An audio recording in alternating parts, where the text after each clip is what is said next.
session, I'm very excited. So to whoever's on the call, I advise you and encourage you to remain engaged and to interact as we go on. Over to you, Yugesh. Sure. Thanks, Ishmael. It's very humbling. I want to put the camera off and blush and get it over with and then start the presentation. Thank you so much. No worries. Yeah, a big thank you and a welcome to everybody that's on the group, and thanks for also jumping on, although it's end of day, and we've got a second challenge today is actually keep you involved as well. So we've been asked by the Marcus Evans Group to speak with you guys today at CX 4.0 around customer experience mapping. And what we find in our journey working with various companies out there is generally there is buzzwords when it comes to customer experience, and customer journey mapping is one of them. And most of the time, if you're not journey mapping, then you're not in customer experience. And we're hoping that after today, you'd get a sense of why you should actually be journey mapping. What are the outcomes that you need to work on? And in actual fact, journey mapping is a iterative process that gets you to your continuous improvement objectives. And hopefully with today, you go back to your journey mapping work and reframe it if you haven't already, and learn some things out of here to be able to help you with your next step. So we've also been challenged to keep this quite interactive. So I'm going to ask you to ask as many questions as possible. You can use the chat group. You can use the chat facility, or you can just use your voice, the mic, you can put your mic on. We're happy to take as many questions as possible. If not, you can just get us on LinkedIn or on our email address, and you can speak with us there as well. So we're the CX Group. I am founder and Chief Experience Officer of the CX Group. We have a great many partners that have helped us along our journey from a customer experience perspective, because we want to provide an end-to-end suite of to enable you from a customer experience perspective. So we've gone out there and done all the hard work around who's the best against our standards and who we've chosen to partner with. So we've partnered with a company called Empowered Analytics, which helps us build our dashboards from a customer experience perspective. So hopefully you're not only looking at one score, you're looking at a dashboard of scores to be able to tell you how you're performing and to quantify your performance and bring in the return on investment. So we do apply an RI model to that. We've got BPG, which is Steve Towers, which is an internationally acclaimed customer experience guru. We are aligned and partnered with him as well to be able to take on and work with him in the consulting space and the training space. And then Sansiv is also a very good tool that we've used. CXPA is the Customer Experience Professional Association. If you haven't registered with them and you haven't signed up a membership, you should. It's a professional association that's globally recognized, and I run the Gauteng, South Africa chapter here. So we bring everybody together that's CX related. So please go in and register and start joining us for our breakfast as well. CXSA is the local body that Eldon is chair of, and then BCX is also a company that we've partnered with in South Africa. So we're here to tell great CX stories, and that's what the CX Group does. And I think if you can change, Eldon. I'm not running the presentation, Eldon is. And just to give you a brief overview, we are operating outside South Africa. So we are in Namibia, we are in North Africa, we're doing some work in the UK and in North America at the moment. So we are quite exposed from an industry perspective as well as globally when it comes to customer experience. Globally, we're quite involved with quite a lot of brands. And then just to let you know a little bit about us, we exist to help you create and implement your meaningful and successful customer experience stories. And I often say that we're quite tired of going into sessions and training sessions and using case studies from a Disney or from an Amazon. We want to start talking true African case studies that are successful case studies. We just need to go out there and gather them, because there are some fantastic things happening from an African perspective that we can start speaking about and using as our case studies.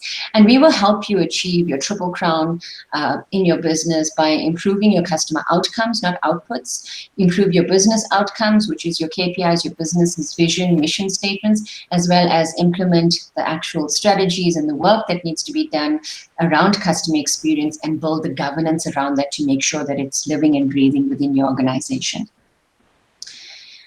And then how we understand your business and the high-level process of what we approach with it when we come in and work with you is we quantify the ROI first up, so that we get the executives and we get C-level excited and knowing that customer experience is not soft and fluffy anymore. There's a lot of science behind it, and there's a lot of models and frameworks that will generate revenue within the organization by just having an outside-in view of the business and taking the customer expectations into consideration.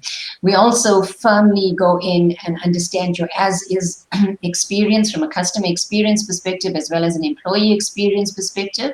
We often say that the customer is king, but we also know that without the employee experience and managing that employee experience, we won't have a customer experience to actually deliver.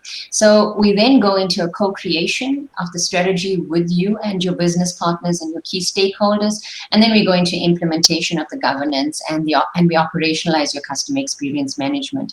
So we also, throughout our journey with customers, go in, empower, enable the company, upskill the individuals in the business to be able to drive the strategic customer experience initiatives. And now we're getting to the part that we actually wanted to speak about. And it's important to identify your journey mapping objectives and your journey mapping points of departure. Why are you journey mapping? Why are you investing in the journey mapping process? And the first thing that we need to do in order to start journey mapping is that we need to start training ourselves to start thinking outside in. Now, when we talk outside in versus inside out, we're starting to talk about you having the lens of the customer over you, whether you do refunds for a business, whether you do the onboarding of a customer, whether you do the sales and the marketing for the business, or whether you do the employee onboarding for a business. You need to constantly have an outside-in view. You need to view your business as your customer would view it. So often, typically, what we would go in, and you could use this kind of scenario in convincing your executives and your senior, your chief level levels to start thinking from an outside-in perspective. And generally, when we start our journey mapping, we generally do a little bit of training and upskilling of the key stakeholders that are going to be part of the journey mapping, and start training them to start thinking outside in. If you're familiar with customer experience, you should be only thinking outside in, although it does take some time to start thinking that way. So in a typical environment where we look at the process view and we look at inside out, we often go in and ask questions like, what industry are you in? And a typical answer for this example, we're using insurance. So the business will say to me, no, we're in the insurance business. Come on, Yugesh, you're working with us. And then we ask them, where does the process start and where does the process finish? And we say, well, that's easy. Our process starts from quote request through to cancellation date. And that's the only business that we're involved in. That's where we start and end with our customers. And then we go on to ask them, what are the main touch points in the process? And then they'll recite the entire process, the high-level process with us, and they'll say to us, okay, it's selecting the policy, then accepting the quote from a customer perspective, getting the customer to sign up the policy, and then he claims at some point, and we help him with the claims process, and then hopefully he renews with us. And then the next question that we ask them is, what does success look like for you? And every company will say to you, low cost and high revenue. So help me do this business with the best profits in place at the least cost from an operational perspective. And then we start asking customers, okay, so that's an inside out view. Now we're asking you to think from an outside in perspective, putting the customer lens on. And the typical, we ask the same questions again, but then we start helping them navigate, looking at what a customer would say to you to help you start thinking that you are in a different business to what you originally thought. So I ask you from an outside in perspective, what customers buy from you? Customers actually buy peace of mind, security, and an ability to recover very quickly. So if my car gets stolen in an insurance world, if I am covered from an insurance perspective with my car, I can replace my car as quick as possible and not be inconvenienced and not have a huge debt to pay by paying off the car that was stolen and the new car that I need to purchase. So that's really a contrast between the company saying, I'm in the insurance business, but the company actually saying, the customer actually saying, I'm buying peace of mind, I'm buying security, and I'm buying the ability to recover quickly. Makes you think very differently about your business and that you're not squarely in an insurance business now. Now you're starting to think outside in, and you're starting to think about what purpose you play in a customer's life. Second thing that we ask for customers that we typically get an answer to is, where do we begin addressing customer experience? So where do we begin and end the customer experience? And the customer will say to you, well, the first thing I start off with is realizing that there's a need for security and peace of mind. I've just bought an expensive pair of earrings and I need to get it covered. Or I need a funeral policy for my mom and dad. So there's a need that arises from a security perspective or a requirement for peace of mind. And that is actually where businesses should start working from, with understanding their customers, where they are and what stages they are in their life cycle, in their life stages, in order to understand where they need to start talking to customers. Not just like we initially saw on the left-hand side, from quote to cancellation. There's a lot of things that happen before quote in a customer's life that needs to be acknowledged by a business and needs to be acknowledged, and you need to actually start speaking to your customer before he asks you about a quote. So that also speaks to where you start and where you end from a customer experience perspective. I'm not going to go through the whole slide because I know that we're up for a time challenge as well, but these are the kind of questions that you should be asking your business, and these are the kind of challenges that you should be challenging your executives and yourself to start thinking outside in and not inside out. Outside in is a very, very typical, a very important methodology to keep at the back of your mind and top of mind when you're going into the journey mapping world. So what is a customer journey map? Customer journey map is a detailed visual representation of a customer's experience with your brand. Plain and simple. It's first to understand what the customer is going through when he engages with us at every stage with the brand. So it's a means to an end. The value of a customer journey mapping is the results that come out of the mapping effort. So customer journey mapping is complicated. Customer journey mapping has a lot of stakeholders involved in it. It can be a very manual process. And it's a very iterative process where you are going through the entire cycle of the customer with you, and you are starting to understand what is happening in his world and what you are doing as a business to support that piece of the process and understand where the pain points are and how to close those pain points. However, once the mapping is done, the real work starts. The real work is the roadmaps that you get out of the journey mapping process to understand what you need to fix in the business in order to create better experiences for your customer. It's a cross-functional endeavor that breaks down internal silos. So if you didn't know it, it's not just a picture that you put up in the office. It is a collective cross-sectional workshop of the business where the entire business gets together and starts understanding how they support each other and how they are all responsible for various stages in the customer's journey with you. So finance now understands, okay, I need to support what marketing is saying at this moment in time.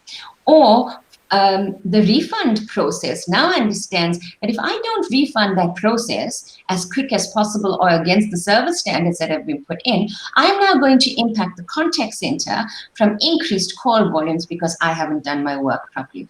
So customer journey mapping is an excellent change management tool that you can start using to start helping various stakeholders within the business realize that they're not operating in silos and that we need each other and we rely on each other for excellent customer experience. And the last thing is that it's a driver for customer empathy. We start going into the mind of the customer. We start looking at the customer from an outside-in view, as opposed to I get this email at 10 minutes past 10 every day, and this email needs to be resolved by 10:15 every day. It starts taking the blinkers off, and it starts making you understand that I'm in the insurance business, yes, but I am selling peace of mind. Okay, so there's a lot of things that journey mapping can achieve in your business by going through the process. But it's half of the work that needs to be done in order to deliver the results that you want to see from a customer experience perspective. Okay, so the outcomes of a customer journey mapping exercise is to provide insights to inform the greater business strategy. Let us tell you what's happening at these pain points. Let us also tell you where the challenges are internally. And let us also tell you the gap between what we are delivering and what the customer is expecting. And the fourth thing that we can also tell you at that point is tell you how we are currently performing from a customer experience score perspective. So journey mapping has a lot of outcomes when you get to the end of the program. It also surfaces the customer needs for development of services that differentiate your brand from the competitor. You now can understand we're all in the insurance business here. We all provide the same types of products, but what is going to be our differentiator? How do we do things smarter than the competitor to stay ahead of the pack? And then it generates insights on how to treat customers differently for you to become more relevant to them than the competitor is right now. Okay, so companies that use journey mapping initiatives for a variety of ways. It's to plan customer experience projects. So if you've got customer experience projects that you're starting in, the place to start is your journey mapping. To communicate with employees across the organization, what is happening from an outside-in perspective with your customer based on the processes that you have internally. And how to fix, the last thing that you use journey mapping is to fix the current state and or visualize the future state. So we are here right now. Here's where we want to get to. This is the new business vision and mission statements. We've now got authority to close that gap to get us to this vision statement at this point. So be very specific about why you are starting to journey map. So journey mapping addresses key challenges in your business. It gives you a deeper understanding. It deepens the understanding of your customers in the business. It breaks down the silos. It reduces the frustration from a CX perspective, where the CX team is only responsible for customer satisfaction or customer experience. It starts getting everybody involved in the business. It injects customer thinking into the design process so that we're not designing against our business limitations. We're not designing against our CRM system or our telephony platform can only do this, so we can only offer this. It starts looking at what the customer needs and how we need to reinvent ourselves internally to meet the customer needs. And it also gives employees training, and it helps them focus on the behaviors that are required in order for us to become a much more customer focused and focused business.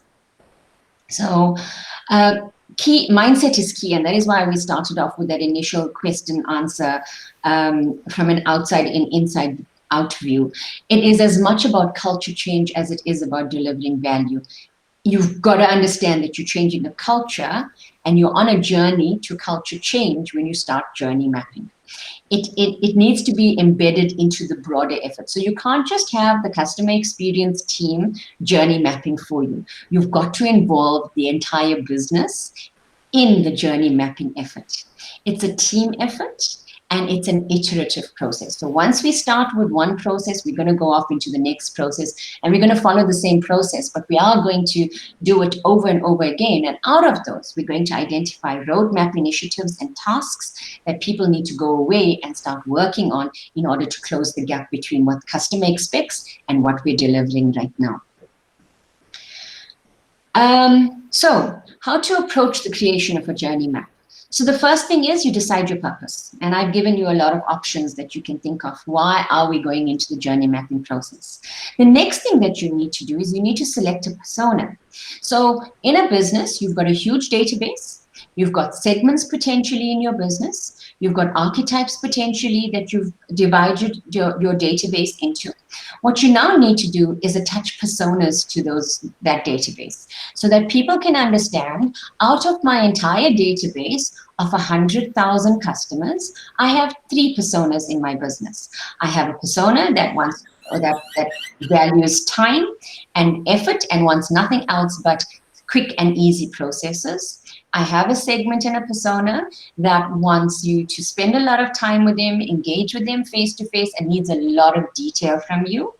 You have another persona that is an up-and-coming persona that needs a lot of advice from you, but wants to make their own decisions and wants to go into self-service. So you now understand that you've got 3 buckets of customers in your business. You understand quite a lot about each one of them. Now you need to decide which persona am I going to be journey mapping for? Okay, so you can't journey map for all of them because they all have different needs and expectations against the processes that you are offering. You want to personalize, and customer is talking about personalization now. It's through the journey mapping exercises that you start understanding that when I'm dealing with persona number 1 versus persona number 3, I need to engage with him differently because he has different value sets and different priorities, and he wants to be treated very differently. So you journey map to a persona. The second thing that you need to put in place is that you need to find out about all your existing data that you have in the business currently about this persona. How does he like your service? What does he think about your onboarding process? What does he think about your retention process? What does he think about your digital platform? What does he think about how you treat him telephonically? You've got to have all of that data available so that you understand this persona, and you also know that how he is feeling about you currently across the life cycle that he has with you in the business. Then the third step is you go into creating an atlas. And I'll show you a little bit later on how to create an atlas. But an atlas is literally a collection of all customer experiences with you by journey stage. So it's all the journeys, and it's all the, you would think of it as processes, but because we're pushing you to think outside in, it is all the experiences that a customer would have with you at each stage of his life cycle with you. So you need to have a map of that. You need to have a map of all the journeys. And once you've had all those maps, you need to now go in and select which of those journeys in the atlas that you are going to map. Once you've identified that one particular journey or moment of truth that a customer has with you, you then map it, you then build a roadmap against it, and then you put in the tasks that are required for you to implement to better that particular journey. And it's an iterative process because you're going to go back to the atlas and you're going to say, okay, which is the next journey that we are going to select and we are going to work on. So Eldon, if you can change for me. So here's a typical example of an atlas. So here's a master journey. If you look at the journey on the top, in black, it talks to the customer plans, then he evaluates what he has in front of him, then he makes a purchase, then he receives an order, he returns items, and then there's a whole lot of admin that happens with him as well. So that is a typical journey or typical master journey that a customer will follow with you. The atlas requires you to think about all the journeys, the sub-journeys that belong to each step in the master journey. So if you can see from plan, The customer kills time and e-browsers. The customer checks what's new. The customer looks at particular designers. The customer gets inspired. The customer gets educated. He reads editorial content. He looks at reviews that are happening on your website or on other sites. He also might even add a couple of things to the wish list from a digital platform perspective, and he might be shopping for an event or an occasion with you.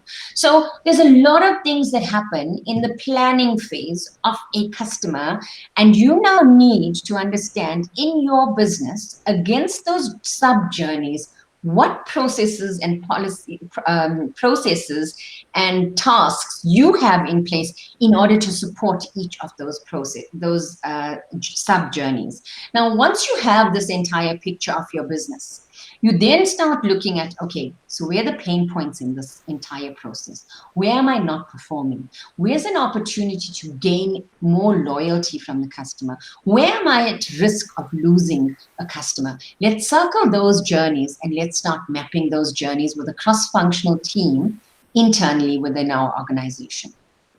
Okay, so that's your journey atlas.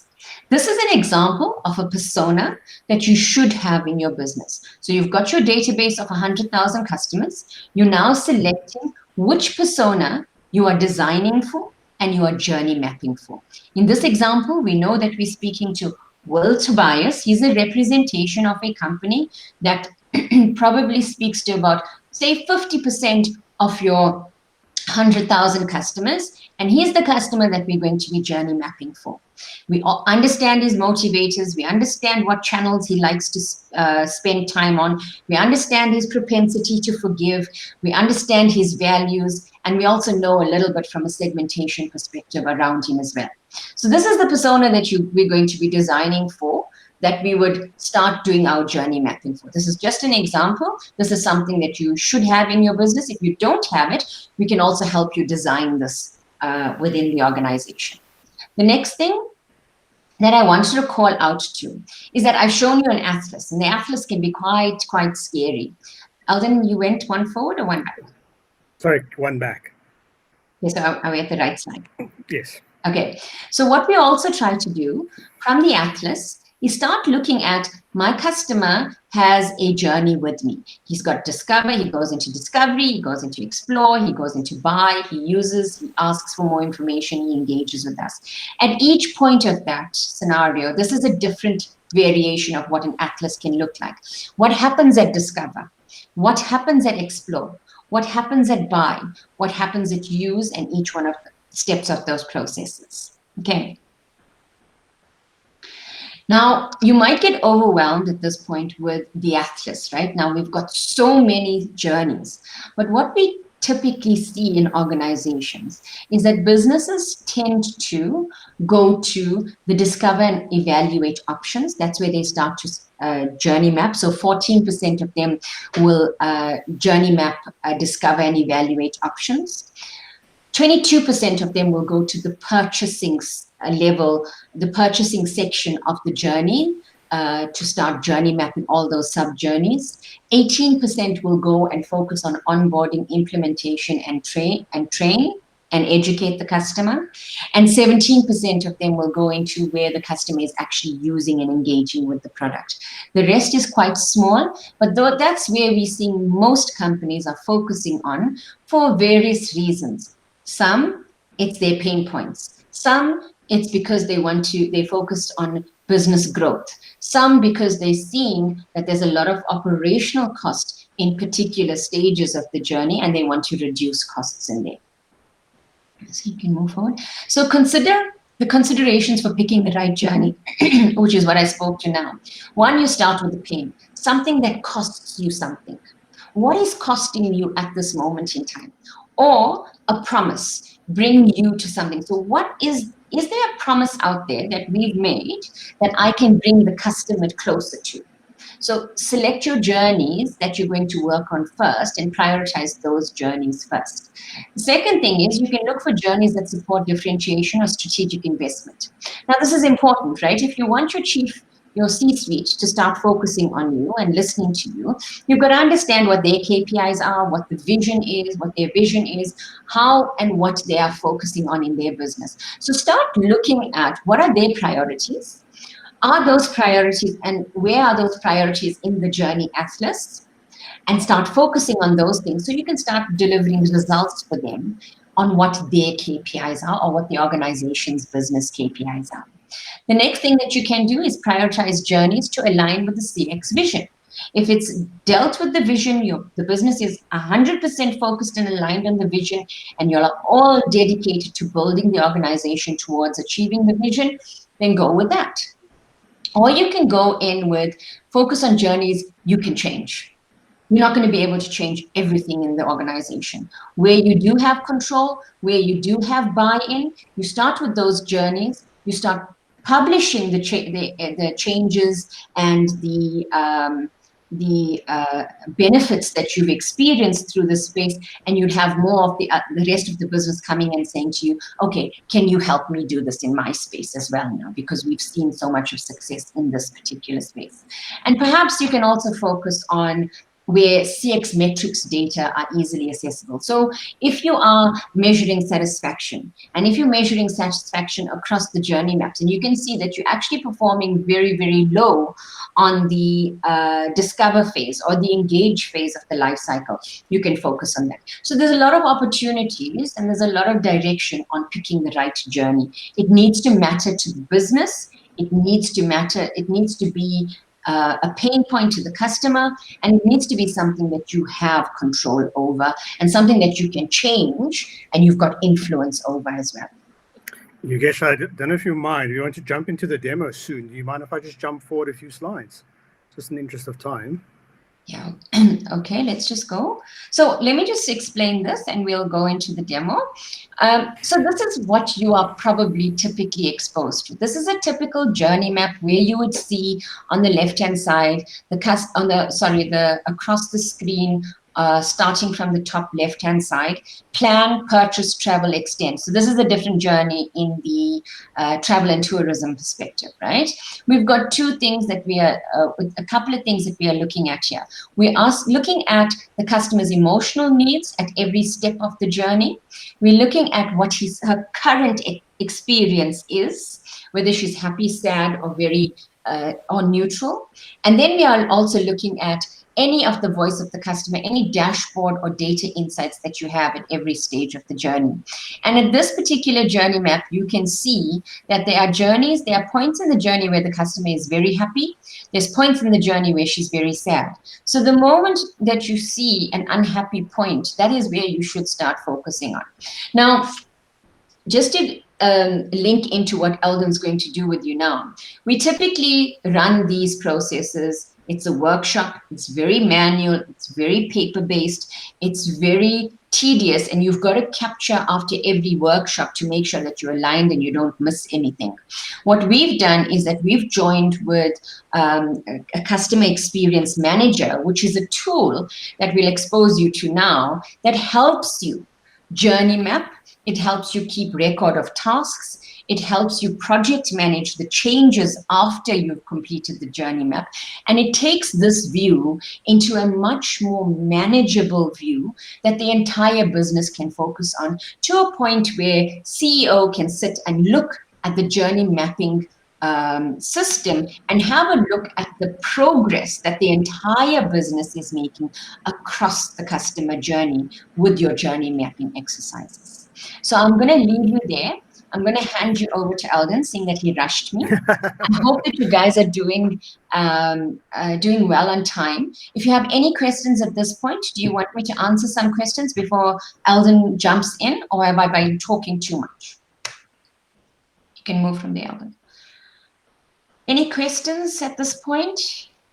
I can also have a look at the chat if you don't want to speak. Hi. Hi.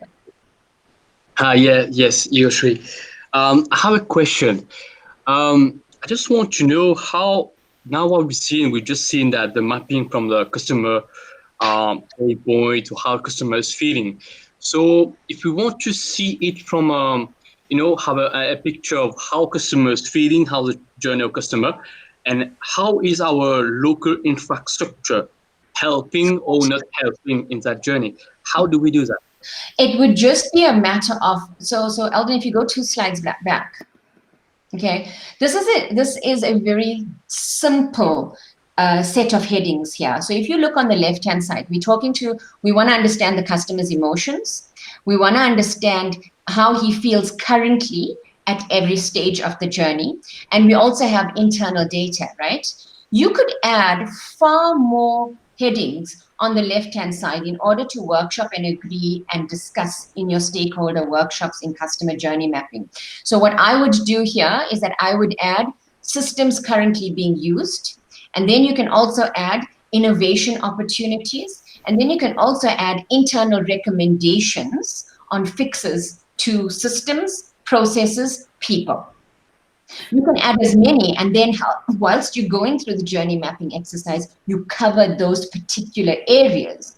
And what Eldon will show you is we put it into the system according to what you need, because we've just explained that you start this journey mapping exercise for various needs. So now you've just spoken about a need, understanding if the current system and platforms are supporting us or failing us. You can have that as a heading. And you discuss each stage in the customer experience lifecycle with you, understanding all of those opportunity areas that you need to look at. And in your workshop with your customer, with your journey mapping, you should have IT in there.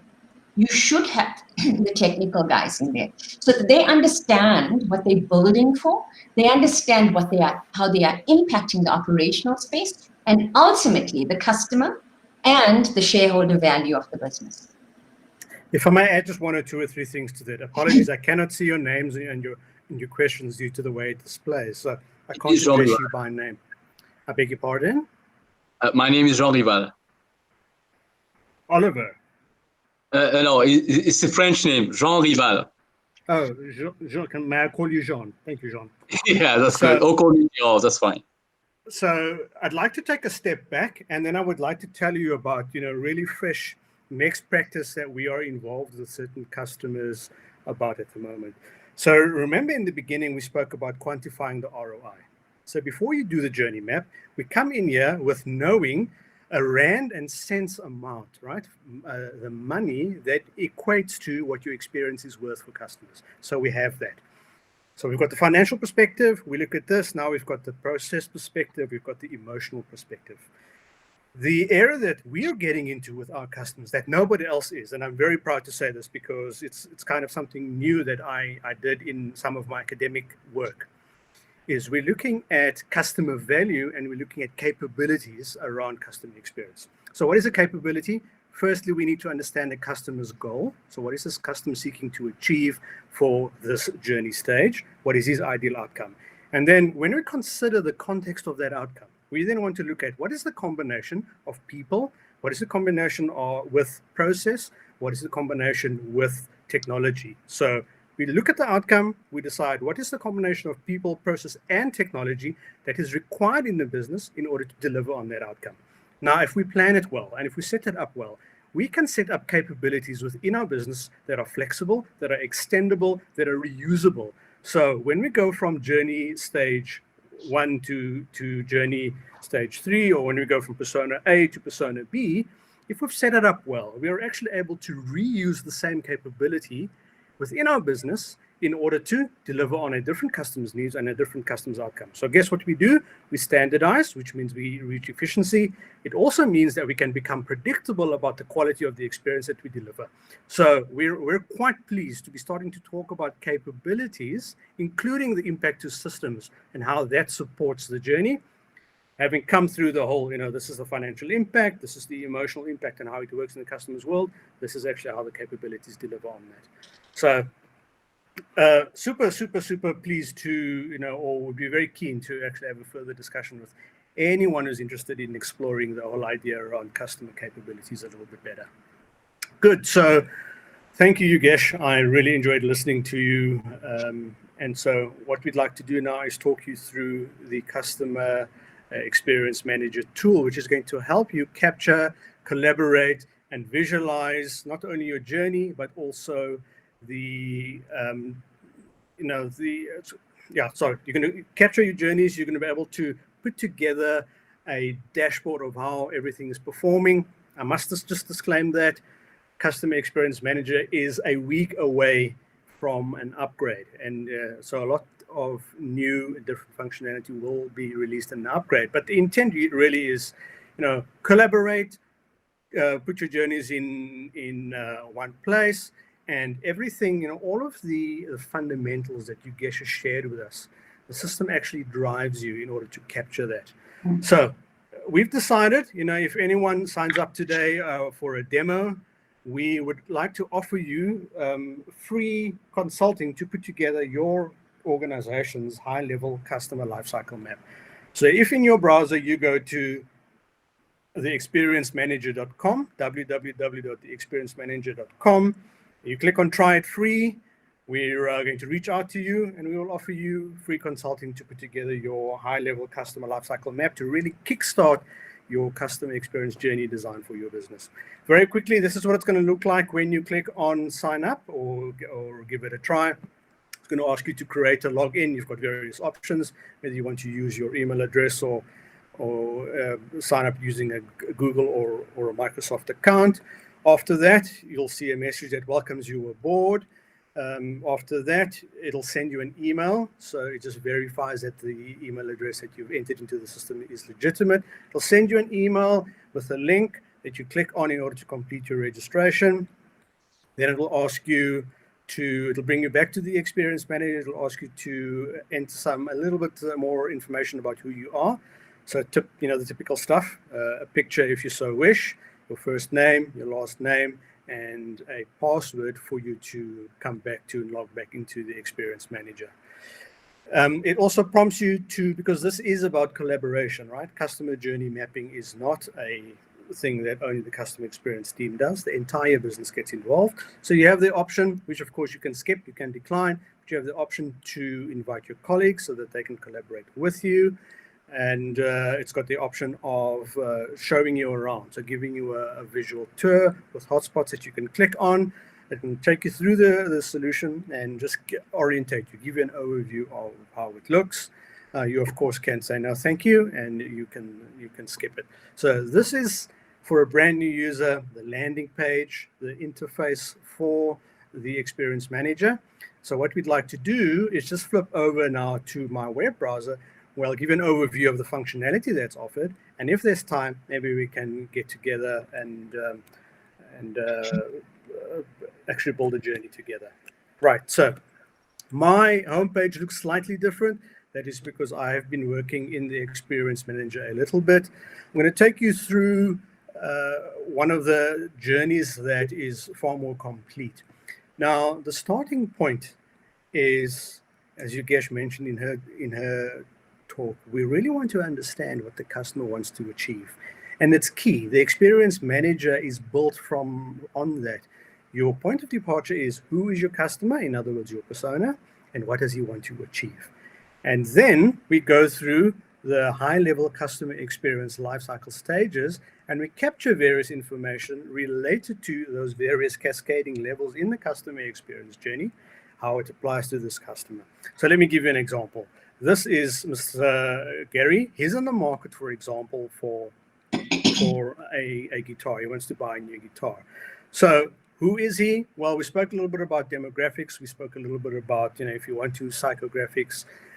So you can capture all the various information about your customer, about your persona that you've uncovered, either through information in your business or through work that we regularly do for customers. We actually interview them and we consolidate their information and we build a persona based on their needs. So what do we have here? Demographics, your interests, pain points in the experience in dealing with you, goals that you have either for your life or for this experience, and some of the things that matter to you, right? So what influences you.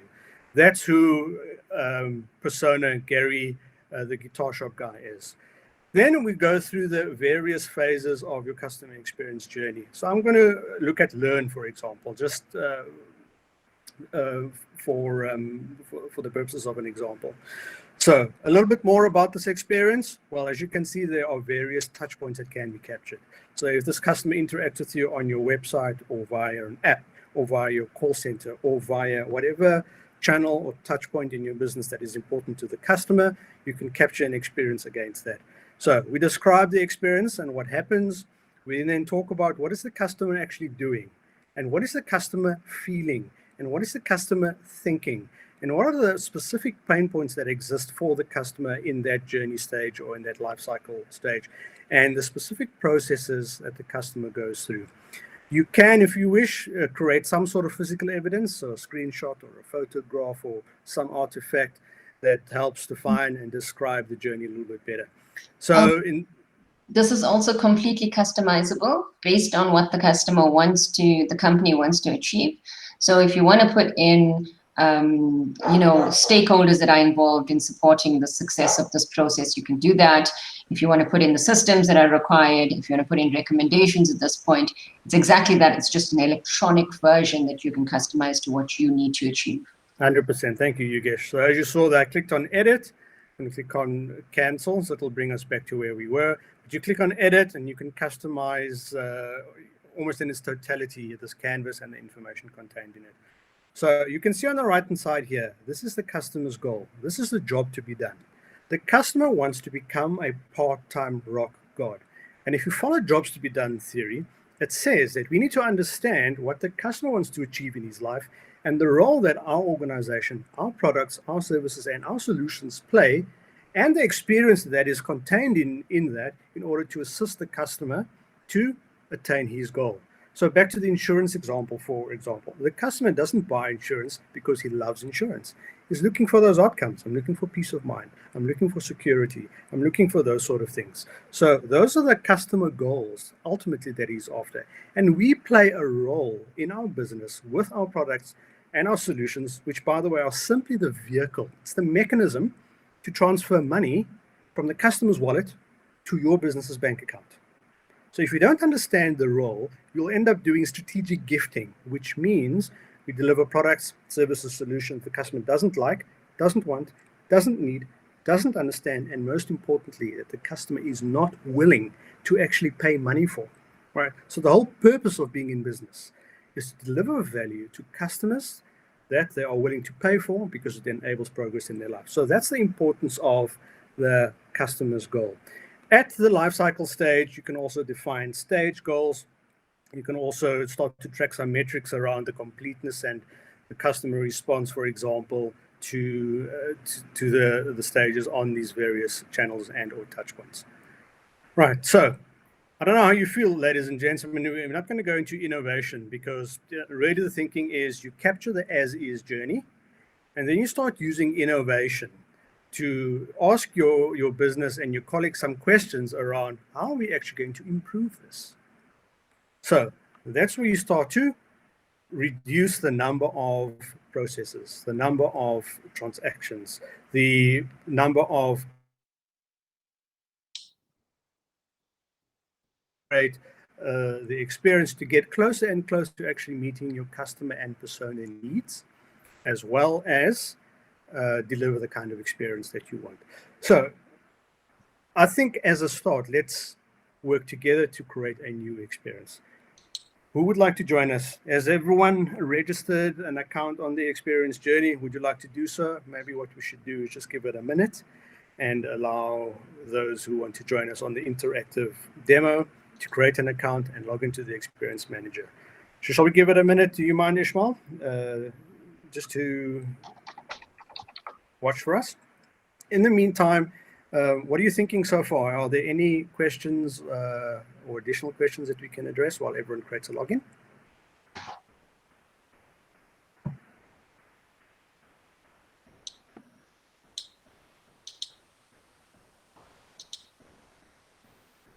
We'll just give it a minute. We're just waiting for whoever would like to join us interactively, and we will create a very simple customer experience journey together.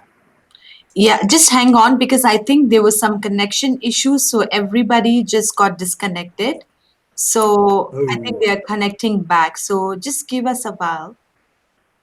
They're joining back again.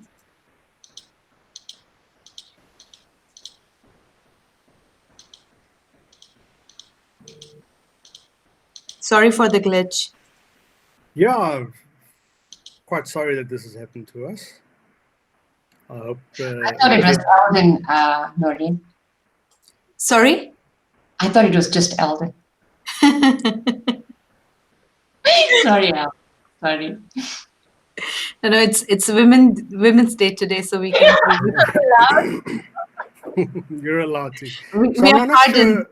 We are pardoned today. You are, most certainly are. So I'm not sure where I lost everyone, whether or not people heard. Just a while that ago, we're like the same slide. We were still on the same slides. Oh, I see. Yeah. I see. Okay. Okay, Al, so we can see everybody a people minute. are back. Yeah, you were giving everybody a minute or so to log on to the system if they wanted to. That's right. So everyone, what we were doing is we're just waiting for those who would like to step into the Experience Manager with us and collaborate interactively, set up a persona very quickly and start to build a customer experience journey to do it with us. So how are you all feeling? Can we begin? Can we start working together? So perhaps what I should do is just remove Mr. Sibu Nkosi very, very quickly. And the reason for that is I would like to reuse his picture. So when you create an experience in the Experience Manager, and by the way, the experience is really focused on those sub-stages underneath the main stages in the Customer Journey Atlas. That's what we're looking at, right? So let's create a new experience. And the very first thing that it asks for is who's the customer. So this is where we start to enter the customer's information, the persona information, to make sure that we connect a human being, an emotional being, to this experience we're going to be mapping.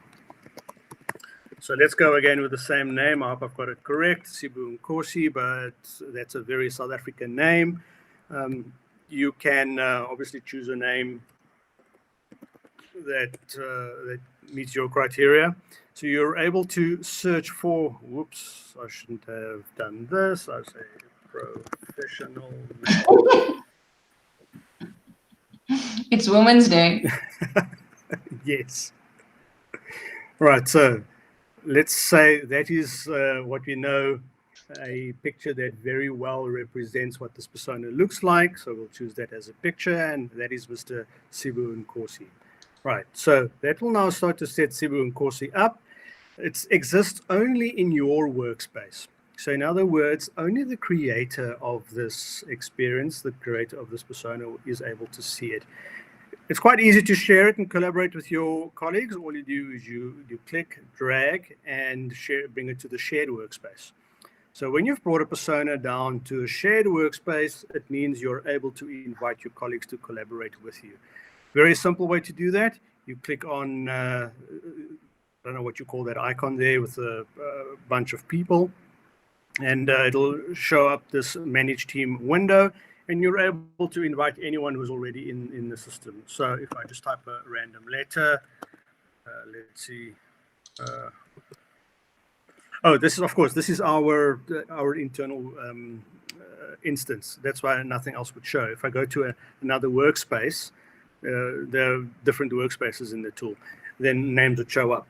But yeah, ideally, you share the experience with your colleagues and you start to collaborate on it. So now we've shared Sibu Nkosi's persona. By default, because this is a customer experience template, we've put in some high-level customer experience journey stages. These are totally customizable. So if you don't agree with awareness, learn, purchase, use, and loyalty, all you do is you click on edit and you change them. You can change the icon, you can change it to a picture, you can change the name and the description, whatever you would like to do. It's totally customizable, so you can build the kind of customer journey that meets your needs.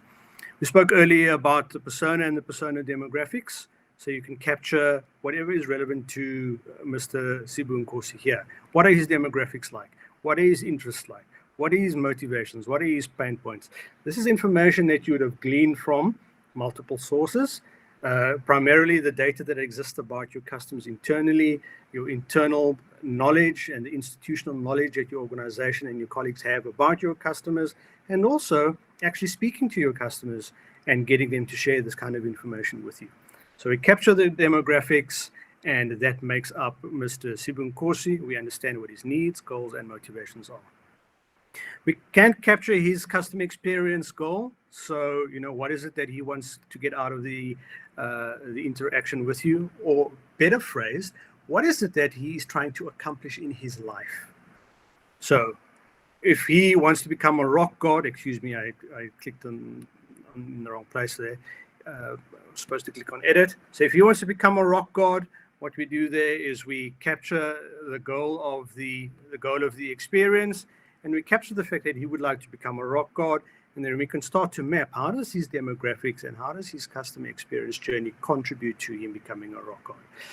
Then when you're done with capturing his goal, you jump into the various stages of the experience.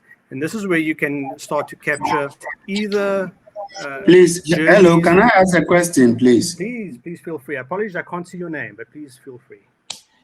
All right, so I want to find out, in creating this persona, I'm looking at, you have thousands of customers in your portfolio.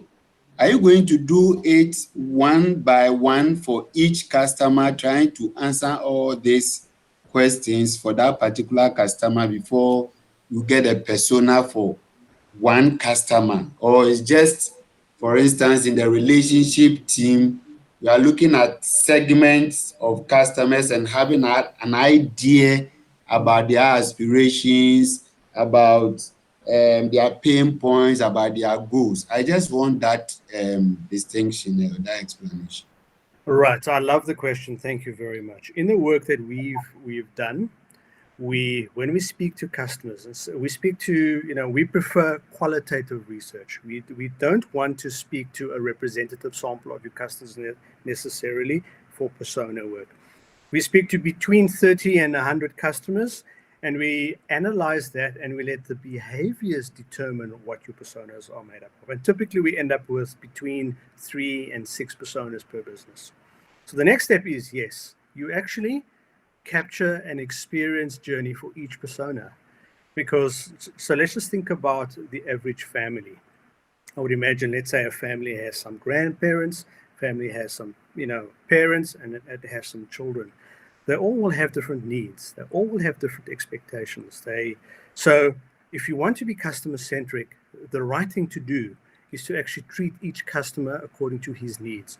So if you develop a single product and you throw that out into the market and you expect that product will work for, let's say, the grandparent segment or the grandparent persona or the parent persona or the child persona, but it's a single product or a single solution, we believe from a customer experience point of view, you've got a high chance of rather failing.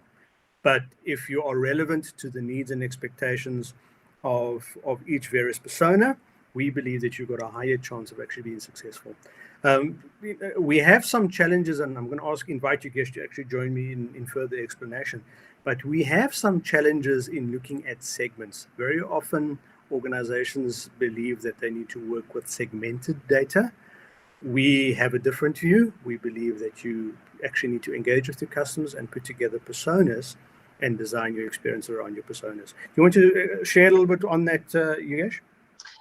Yeah, so I think difference between segmentation and persona is, one, you could have multiple segments based on demographics and what the customer's jobs are and things like that. But what we're finding is that there's definite a life cycle or life stages that influences a persona that is very different to a segment. So you and I might be in the same segment, and we might live in the same area, we might have the same salary, we might be of the same cultural background, all of those great things, but our buying behavior and our choice behavior is very, very different to each other based on our different values. So I might value growing the bank account and having a lot of money in the bank account, whereas you might value family as the most important thing for you. So those are the kind of things that the persona comes out with, and you should never have more than 4 to 6 personas in your organization. But you don't have to do a journey map for each persona. What you need to do as a business is decide. So we've been involved with businesses that have decided, okay, I'm actually going to go on a journey mapping exercise for this particular persona, because as a business, we all agree that this is the guy that's going to lift the revenue in the business. This is the guy that's going to help us grow, and this is the persona that's going to allow us the longest tenure. So that is the focus for the entire business. Out of the 4 personas or 5 personas that you have, that the entire business is focusing on creating a better experience for one particular persona in the organization. Don't you think we're going to have a problem because you are thinking of customer experience? Having singled one person's persona to represent the entire, segment, if you like, at the end of the day, you are likely to satisfy that person on the basis that is the one that is going to help you generate the revenue that you want, and customer experience will suffer for the larger majority. Yeah. So I know it's a very anti-customer experience statement that I just made now. However, business needs to, at some point, every business needs a North Star, right? So as a business, I'm doing business to generate this kind of growth. I want to generate this kind of shareholder value, and I want to have these kind of goals within my organization from an employee perspective and from a, how do I want to list on the JSE or whatever exchange that's in country. Now, business needs to make that hard decision of who they are going to do business with. And that is going to be their success, because you can do a lot of things for a lot of people, but you can only do a few things right for a few people. And it's about being very decisive and definitive in who you are going to be doing business with, who's going to, and then some people you might not choose to do business with. So some companies I would know that might not want to work with the mass market at all. So they choose to only do business with a certain level of customer, and some customers have chosen to do business with only, some companies have chosen to do business with only customers that might have degrees, or whatever the variation is. A business cannot be the answer for everybody. You've got to decide what your craft, what your vision is going to articulate to whom. And that could be 4 personas, and that's okay too. But there's going to be, unfortunately, the true reality is that there's going to be a priority list of customers. Not that you treat them differently, as in you treat one worse than the other, but you treat them differently in the sense of, our main customer wants least effort and wants digital. So you know what? We are going to prioritize all our digital projects, and we are going to prioritize streamlining processes so that it takes and increase self-service and reduce his effort time by giving him a group of specialists that he can speak to whenever he wants to, on email, on chat, and on and telephonic. But there are going to be different treatments almost for your different priority levels of customers. In customer value theory, which we're integrating more and more into the customer experience work that we are doing, and I myself worked in organizations where I think the prevailing way of doing business, whether it's intentional or whether it's not intentional, we're not quite sure. I wasn't quite sure at the time. But it's to make sure we have 100% of the available market share. And we, in today's world, question whether or not that's really a good way to do business. Perhaps you want to have 100% of the market share of the right business segment, of the right customer segment. So, and I think that's quite important to start to think of. And so the essence for me of strategic thinking is making those brave choices and be willing to make those trade-offs. And so some of the, and I'm not promoting this, but just to give you an example, some of the theory around, strategy says actually choose your customers first. Choose the customer that you're going to go after and then decide what it is that you're going to offer him, right? So if you look at the theory around, for example, what the value disciplines, we recently did a piece of work around that. Choose your customer. Does your customer want a great experience? Does he want low-cost products? Or does he want, what's the third value discipline? Least effort, something like operational excellence. You make those strategic decisions up front, and then you actually should be brave enough to change your business to deliver on that better than all of your competitors, right? So I do believe that some organizations are less mature in the thinking around a framework like that. And, perhaps, outside of South Africa, it may not be relevant to try and choose your segment and service them to the, better than the competitor. We're not quite sure. It really does depend on your business. It does depend on your context. It does depend on your customers. And in some cases, it might actually depend on regulation. So maybe you're forced to deliver products and services to, a segment or a persona in the market that is totally, not cost effective to do. You actually lose money doing it. But by virtue of your license, for example, you have to do it. So all of those things matter. But the essence of customer-centric thinking is be the best at delivering a wow experience, being relevant, delivering the greatest value to the right people, better than everyone else in your industry. We are really out of time, and we've really just scratched the surface. So out of respect for everyone, how do you all feel about us? We've asked some of you to sign up, so we're quite happy to share our information. We're quite happy to look at who has signed up and reach out to you so that we can actually help you put together, design your high-level customer map. But, maybe we can share a summary and quickly share our information so that we can let you go. We are half an hour over time already. Yeah, I think just switch the last slide, Eldon, and then we can end. It doesn't matter. I don't think. You want to go all the way to the end? Okay.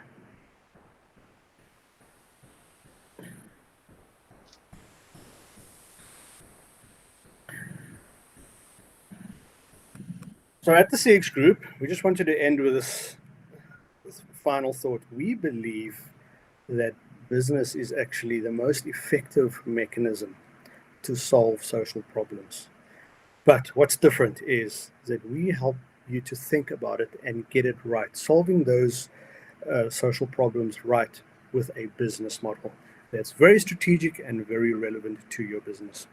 Many thanks for spending time with us. There are 2 barcodes on the bottom left of the screen. What you can do is, if you have LinkedIn on your phone, you can open your LinkedIn app. On the top section there's a search area where you can scan the barcodes. Some phones will actually allow you to use the camera. But you can scan those barcodes, reach out to us, and connect on LinkedIn. Alternatively, we would like to extend an invite for you to reach us on our email addresses. hello@thecxgroup.co.za is the best way to get hold of us, and the team will reach out to you.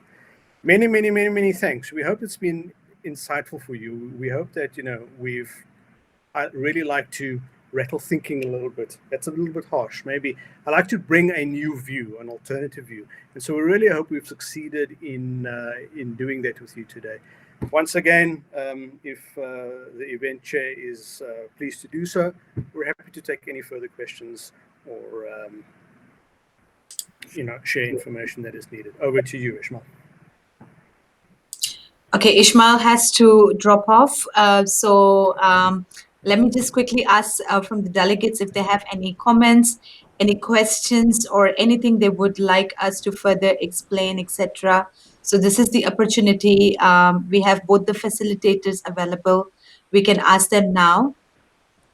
You can unmute yourself and turn on your cameras as well if you wish. Okay. Looks like we are good so far.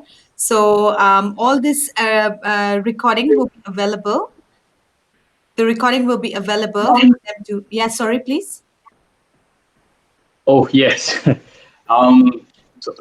me just turn on my camera. Oh, my hair is a bit white.